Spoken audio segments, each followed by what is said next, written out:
자, 오늘 마태복음 18장 너무 잘 아는 말씀이죠, 여러분. 이 말씀 앞에 딱 처음에 나오는 것은 뭐냐면은 베드로가 예수님께 나와서 예수님, 형제가 내게 죄를 범하면 몇 번 용서해 줘야 됩니까? 7번 하면 됩니까? 라고 예수님께 물어봤습니다.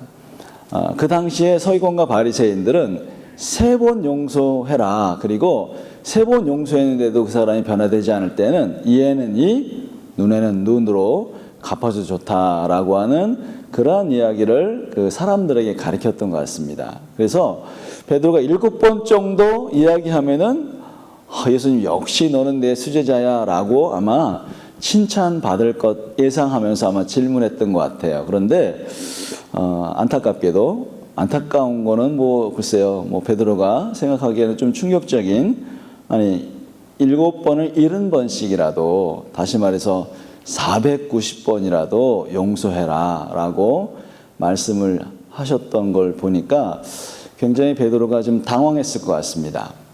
아마 여기 지금 보니까 베드로가 분명히 어떤 사람한테 좀 문제가 있었던 것 같아요. 그래서 어떤 사람이 내게 잘못하고 상처를 주고 어려움을 주면은 주님 제가 몇 번 용서해 줘야 됩니까? 라고 하는 거 보니까 아마도 어떤 사람한테 큰 상처를 받았든지 아니면은 모함을 받았든지 어쨌든 그런 문제가 있었던 것 같습니다. 그러면서 이 베드로가 그런 질문할 때 예수님께서 아니야, 490번이라도 더 넘어서까지라도 그 용서를 해야 된다라고 하는 말씀을 하셨습니다.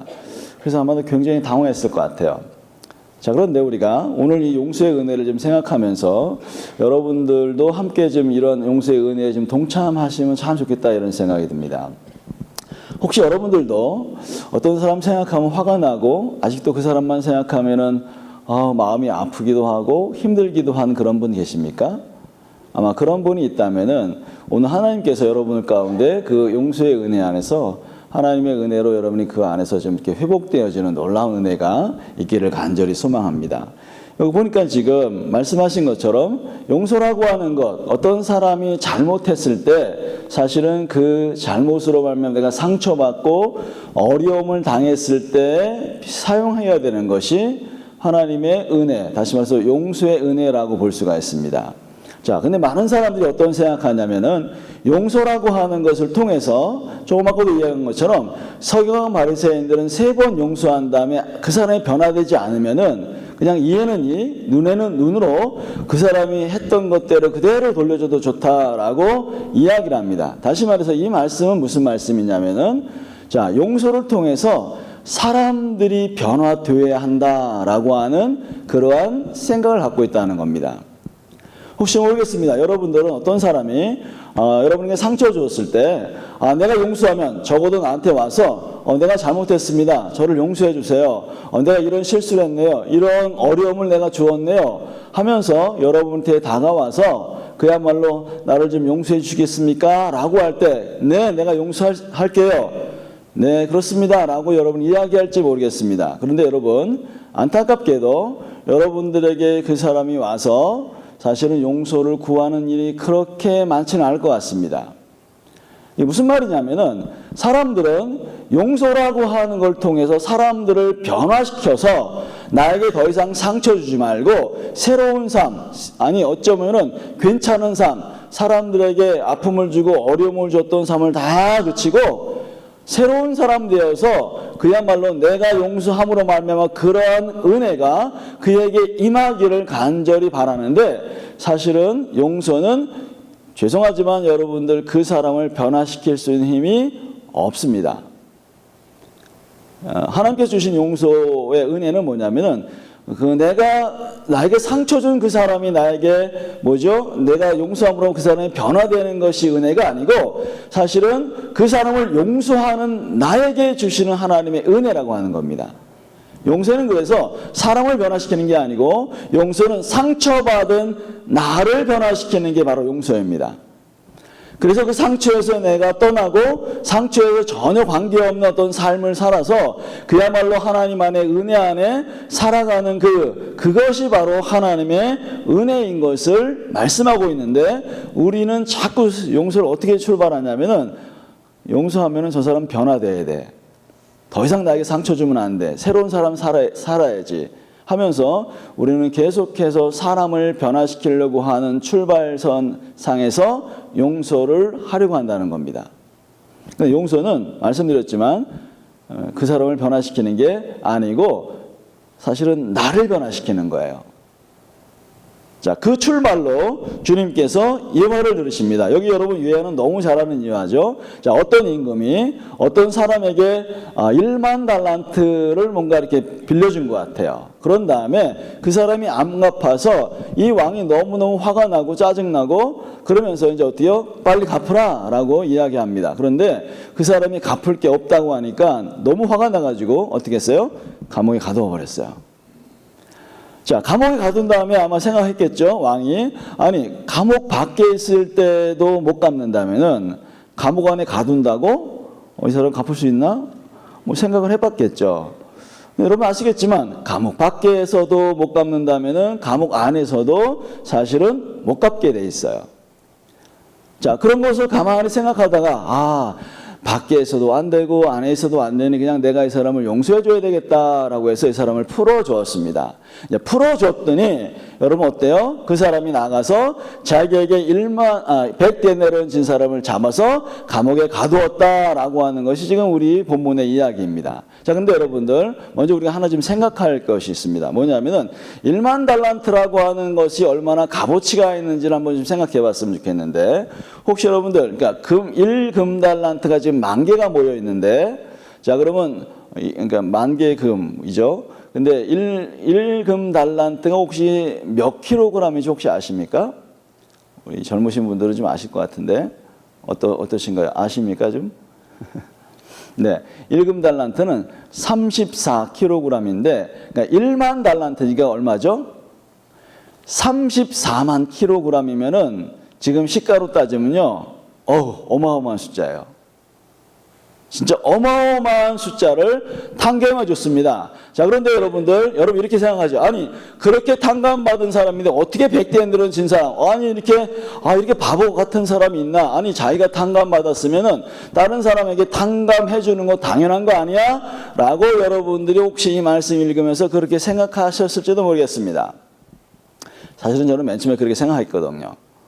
그런데 가만히 생각해 보니까 요걸 좀 이렇게 좀 생각해 봤으면 좋겠어요. 자, 먼저 뭐냐면은 하나님께서 지금 여러분들에게 1만 달란트와 같은 그러한 죄를 탕감해 줬더니 자, 여러분 죄 탕감을 받았으면 여러분들 어때요? 그 탕감받은 기쁨을 여러분 아십니까?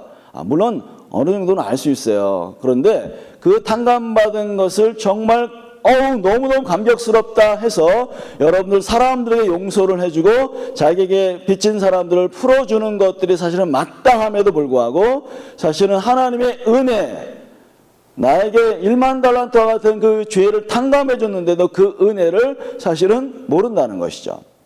이게 무슨 말이냐면요, 용서는 용서한 사람만의 은혜를 알고 용서받은 사람들은 그 은혜를 잘 모른다는 겁니다. 자, 여러분이 용서를 했었어도 여러분이 용서를 해준다고 해도 감격스럽다라고 그 사람이 말하지 않을 거예요. 왜? 그 사람은 용서의 은혜가 뭔지를 모르기 때문에. 근데 감사하게도 용서의 은혜는 용서한 사람만이 알 수 있다는 겁니다. 그것이 얼마나 놀랍고 얼마나 자유가 있고 그 상처받은 고통에서 벗어날 수 있다는 그것이 얼마나 놀라운지를 누가 알 수 있다? 용서한 사람만이 알 수 있다는 겁니다. 그래서 여러분 성경에 나와 있는 용서라고 하는 어원적인 의미는 뭐냐면 풀어주다, 놓아주다, 탕감하다, 자유케 하다 이런 의미가 있는데 그럼 반대로 한번 생각해 보죠. 용서하지 않는다는 것은 어떤 의미가 있죠? 묶어놓는다, 아니면 잡고 있는다, 아니면 속박된다 이러한 의미가 있다고 볼 수 있죠. 그럼 여러분들 자, 용서하지 않은 사람들은 사실은 어떻게 한다고요? 용서하지 않은 사람들은 그 상처와 아픔과 고통을 여전히 자기가 잡고 있으면서 그 고통 가운데서 여러분들이 그냥 여러분 스스로를 고통으로 몰고 가고 있는 것과 마찬가지라고 볼 수 있습니다. 그런데 감사한 것은 하나님이 우리에게 용서의 은혜를 주신 것은 어떤 거죠? 하나님 주신 것은 그 안에서 나올 수 있어. 그 안에서 기쁨을 누릴 수 있고, 너희들이 용서만 한다면은 그 마음속에 있는 모든 어려움과 답답함과 괴로움과 쓴 마음을 한꺼번에 날려버릴 수 있어 라고 주님께서 주신 우리의 은혜인 겁니다. 여러분, 만약에 그 사람이 변화돼서 변화돼서 내가 회복되는 게 만약에 하나님의 은혜라면 여러분들 변화될 분이 있습니까? 혹시 그 사람 변화될까요? 여러분, 용서하면은 감격스러워라, 내가 변화되겠습니다, 이렇게 여러분 그 사람이 변화돼서 여러분이 회복된다면, 죄송한 얘기지만 여기에 계신 분들이 한 분도 회복될 분이 없습니다. 근데 감사한 것은 뭐냐면, 하나님께서 그 사람에게 용서를 맡겨주신 게 아니고, 그 사람의 반응에 맡겨주신 게 아니고, 그냥 내가 그 사람을 풀어주는 것이 하나님의 은혜이고, 이것이 바로 용서의 놀라운 하나님의 역사라고 하는 것입니다. 저는 그래서 여러분들이 다른 사람 변화시키지 말고 누구만 변화시키라고요? 내가 거기서 걸어 나오면 되는 거예요. 내가 당신 용서합니다.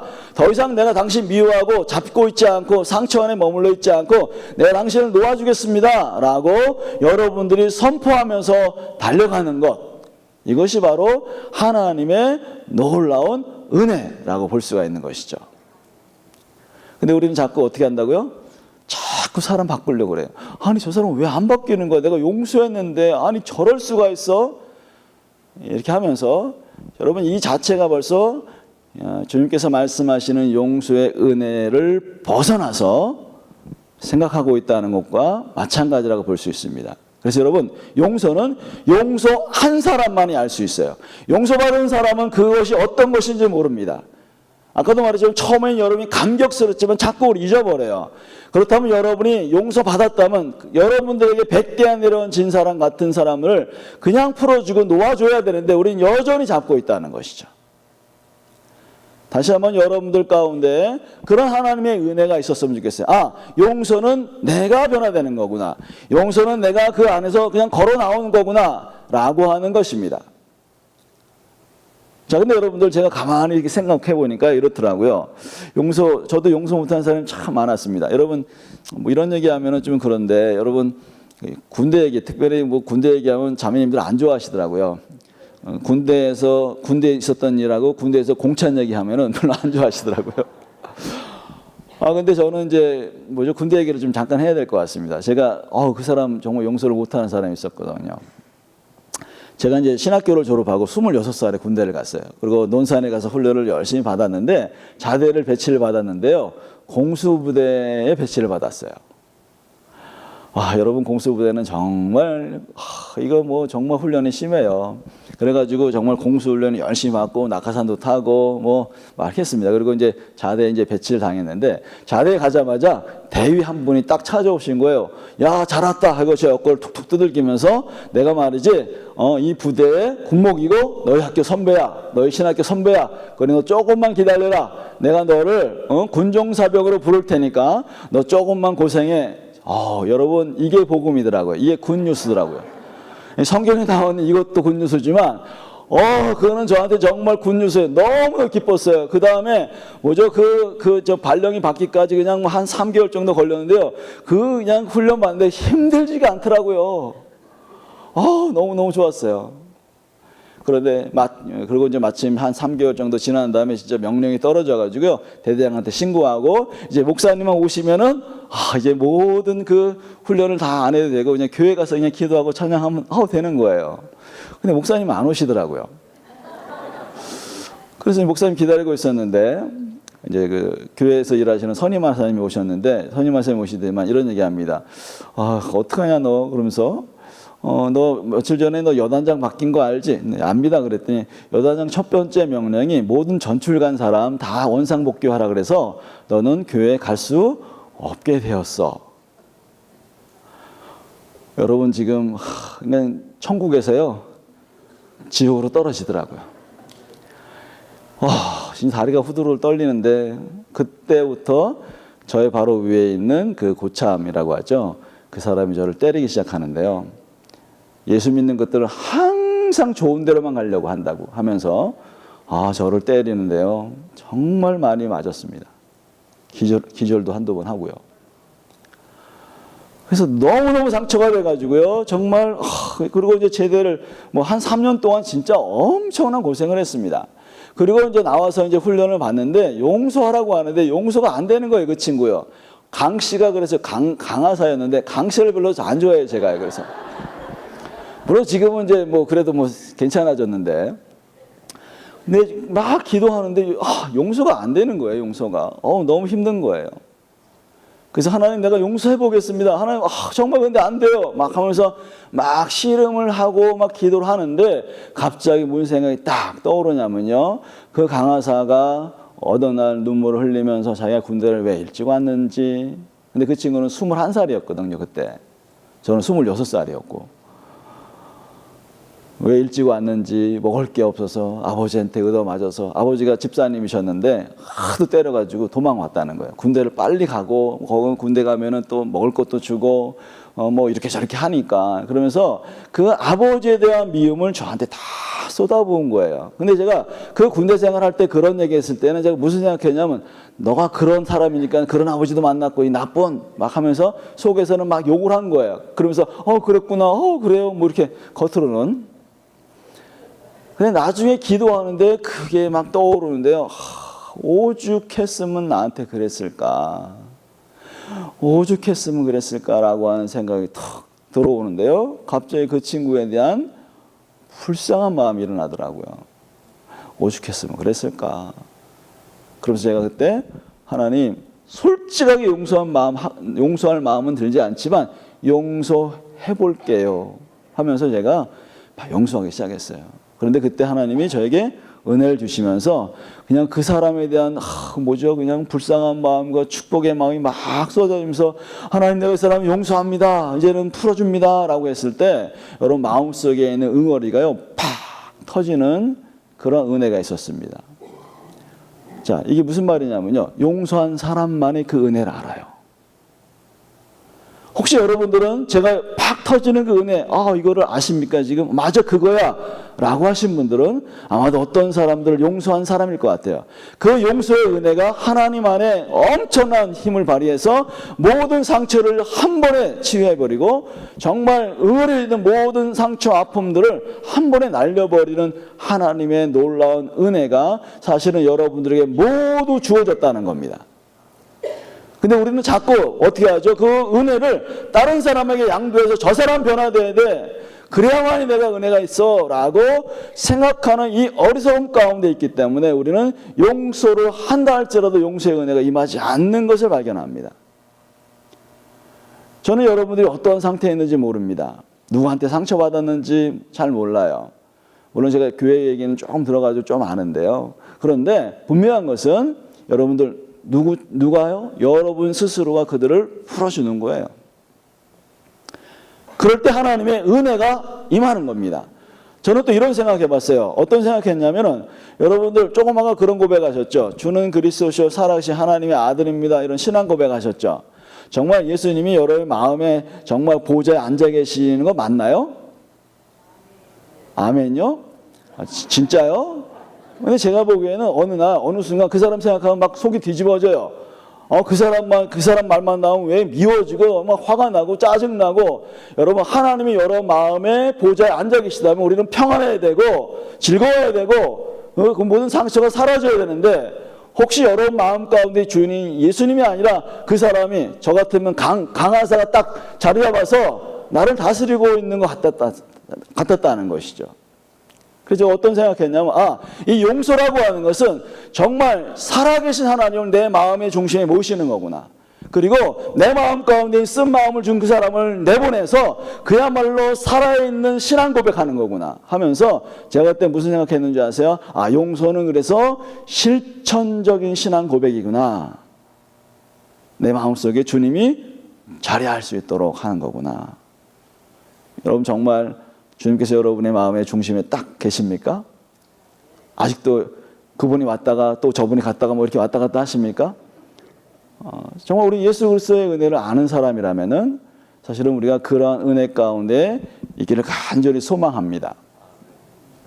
히브리서에 보면 이런 말씀이 있어요. 여러분 히브리서에 보면은 12장 24절에 이런 말이 나옵니다. 우리가 있는 곳은 아벨의 피보다 더 낫게 마르는 뿌림피 앞에 있다라고 말씀하십니다. 여러분 12장에 보면은 우리가 있는 곳은 뭐 시내산과 시온산 이런 거 막 비교하면서 우리가 있는 곳에 대해서 어디인가라고 하는 이야기를 하고 있어요. 근데 여기서 지금 말하고 있는 게 뭐냐면 우리가 있는 곳은 아벨의 피보다 더 나은 것을 말하는 뿌림피 앞에 와 있다라고 얘기합니다. 혹시 여러분 아벨의 피가 어떤 피인지 혹시 아세요? 아벨의 피. 아벨의 피는 창세기에 보면 뭐라고 나와 있냐면은 호소의 피라고 되어 있습니다. 하나님께서 말씀하세요. 내 아우의 핏소리가 땅에서부터 호소하는 줄 모르느냐라고 이야기합니다. 여러분 이 호소의 피는 어떤 건지 아십니까? 하나님 내가 열심히 예배하고 하나님께 번제를 드리고 내가 잘못한 거 없는데 하나님 어떻게 형이 나를 죽일 수 있습니까? 어떻게 나를 이렇게 대화하실 수 있습니까? 하나님 정말 너무하신 거 아니에요? 라고 하면서 하나님을 원망하기도 하고 혹은 형을 원망하기도 하고 자기의 처지를 원망하는 것이 호소의 피입니다. 근데 우리가 있는 곳은 그것이 아니고 어떤 피로? 예수 그리스도께서 우리에게 베풀어 주신 뿌림피 앞에 와 있다라고 이야기합니다. 여러분 뿌림피는 뭔지 아십니까? 십자가에 달리셔서 예수님 말씀하세요. 주님 저들이 하는 것을 저희들이 몰라요. 주님 저희들의 죄를 용서해 주십시오. 라고 그 용서의 은혜를 베풀면서 사실은 우리가 구원을 받게 되었고 하나님의 자녀가 되었습니다. 근데 지금 우리가 그 뿌린 피 앞에 있어야 되는데 여전히 우리가 호수의 피 앞에 와 있다면은 주님께서 여러분들을 어떻게 보실까요? 지금 우리가 그 은혜를 사실은 베풀어야 합니다. 우리가 예수 그리스도의 은혜, 뿌린 피 앞에 와 있다면은 당연히 다른 사람을 풀어주고 용서하는 그 은혜를 베풀어야만이 진짜 뿌린 피의 역사가 우리에게 임하는 것이 될 수 있겠죠. 그래서 여러분 용서는요, 그냥 용서할 마음이 생기면 하는 게 아니고 그냥 용서하기로 결정하고 결단하는 겁니다. 그럴 때 주님께서 여러분들을 변화시킬 수 있다는 것이죠. 저는 여러분들 가운데 다시 한번 이러한 하나님의 은혜가 역사하기를 간절히 소망합니다. 그래서 여러분들 용서는요, 그 감옥, 다시 말해서 아까 말했잖아요. 1만 달란트 그 탕감 받은 사람이 사실은 맨 처음에 여러분들 탕감 받은 건 참 좋았는데 나중에 자기에게 100대나 준 사람은 감옥에 가뒀는데 결과적으로 누가 갇히죠? 자기가 갇히죠. 마찬가지 용서하지 않은 사람들은 그 감옥에 다시 말해서 상처와 아픔과 고통의 감옥 속에 있게 되어지는데 용서라고 하는 것은 그 상처 아픔의 고통에서 나올 수 있는 키, 열쇠입니다. 그것은 여러분 모두에게 하나님이 허락하셔서 너희들이 그 고통과 아픔 속에서 용서의 은혜를 베풀기 시작하면은 너희들이 그 상처 아픔에서 나올 수 있어. 그러니 그 은혜를 좀 사용하지 않겠니? 라고 주님께서 베드로에게 혹은 여러분에게 지금 말씀하시는지는 모르겠습니다. 그 은혜가, 하나님의 은혜가 여러분 가운데 좀 풍성했으면 좋겠어요. 여러분 억울할 수 있습니다. 아니 너무 억울해. 어떻게 나에게 당했는데. 그러면 그렇게 사시든지요. 네, 억울할 수 있어요. 그렇지만 이 용서를 통해서 하나님의 은혜를 경험하게 되고 자유가 뭔지를 알게 되고 예수 그리스도께서 정말 나에게 얼마나 놀라운 은혜를 베푸셨는지를 알게 되어 있습니다. 그래서 용서는 사실은 하나님의 은혜입니다.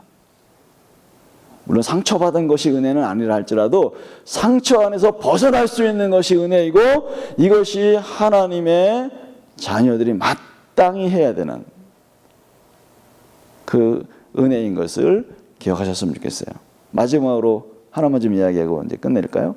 35절 마지막 절에 이렇게 이야기합니다. 너희가 각각 마음으로부터 형제를 용서하지 아니하면 나의 하늘 아버지께서도 너희에게 이와 같이 하시리라.